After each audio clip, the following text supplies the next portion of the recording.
નમસ્કાર દર્શક મિત્રો, અમદાવાદ કવરેજ ચેનલમાં આપનું હાર્દિક સ્વાગત છે। અમદાવાદની નારાયણા હોસ્પિટલે જોખમી હાર્ટ પ્રોસિજર સાથે 8 દિવસના બાળકનો જીવ બચાવ્યો।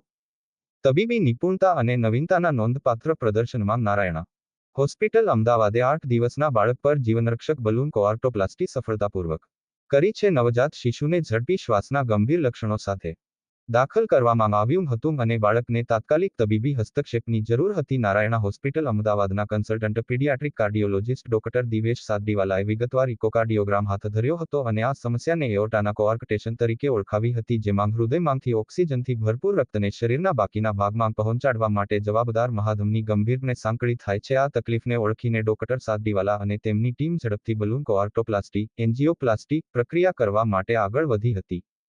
બલૂન કોઆર્ટોપ્લાસ્ટી, જેને એન્જિયોપ્લાસ્ટી તરીકે પણ ઓળખવામાં આવે છે, એ એઓર્ટાના સાંકડા ભાગને પહોળો કરવા માટે રચાયેલ ઇન્ટરવેન્શનલ પ્રક્રિયા છે। પ્રક્રિયામાં જંઘામૂળમાં રક્તવાહિની દ્વારા કેથેટર તરીકે ઓળખાતી પાતળી નળી નાખવામાં આવે છે। આ કેથેટર એઓર્ટામાં સાંકડી થવાના સ્થળ પર કાળજીપૂર્વક માર્ગદર્શન આપે છે। ત્યારબાદ કોઆર્કટેશનના સ્થાને પહોંચીને બલૂન ફૂલાવવામાં આવે છે। બલૂન એઓર્ટાના સંકુચિત ભાગને પહોળો કરે છે અને રક્ત પ્રવાહમાં સુધારો કરે છે।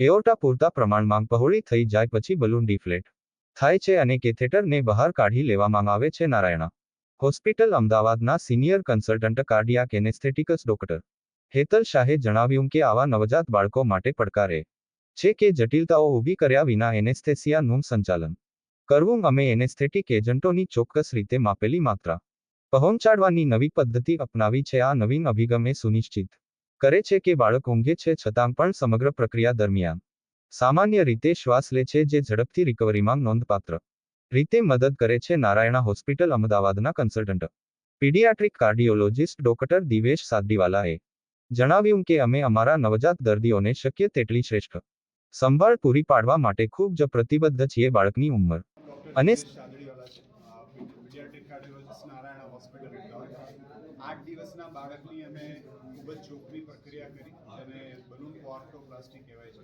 જેમાં બાળકના હૃદયની મહાધમની બ્લોક થઈ ગઈ હોય છે, એને અમે બલૂન કોઆર્ટોપ્લાસ્ટી નામની પ્રોસિજરથી ઓપરેટ કરીને બાળકનો જીવ બચાવ્યો હતો।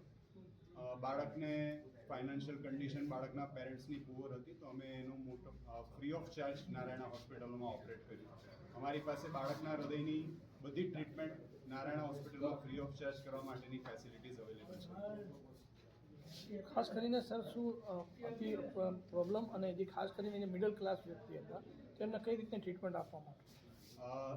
જેટલી પણ ટ્રીટમેન્ટ પ્રાઇવેટ હોસ્પિટલમાં, કોર્પોરેટ હોસ્પિટલમાં મળે છે, એ લેવલની એક્સપર્ટીઝ અમે ત્યાં પ્રોવાઈડ કરી।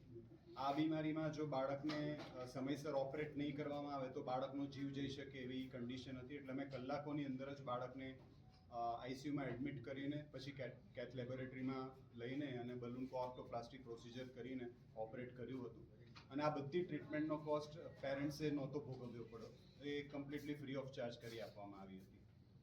ખાસ કરીને બાળકને એનેસ્થેસિયા જે આપવામાં આવ્યું હતું એના વિશે સાહેબ જણાવશો, કઈ રીતનું હતી પ્રોસિજર? 8 દિવસનું બાળક જેનું હૃદયનું પમ્પિંગ ખાલી 10% હોય અને જેની શ્વાસની ગતિ વધારે હોય એને એક એનેસ્થેસિયા આપવું એક ચેલેન્જ છે। ઇઝીલી આ પેશન્ટને વેન્ટિલેટર પર મૂકીને તમે એનેસ્થેસિયા આપી શકો, પણ એને પછી વેન્ટિલેટર પરથી કાઢવું અઘરું પડે, એટલે અમે એક નવી યુનિક પદ્ધતિનો પ્રયોગ કર્યો કે જેમાં અમે બાળકને વેન્ટિલેટર પર ન મૂક્યું, અમે એને પ્રોપર મેઝર ડોઝમાં અમે એનેસ્થેસિયા આપ્યો અને એની હૃદયની એની શ્વાસની ગતિને પણ અમે સપોર્ટ કર્યો। આ એક નવી પદ્ધતિથી અમે એને એનેસ્થેસિયા આપી હતી। પ્રોસિજર પત્યા પછી એને અમે તરત ભાનમાં પણ લાવી શક્યા અને એનો એનેસ્થેસિયાનો ડોઝ આખો અમે મેઝર્ડ કર્યો।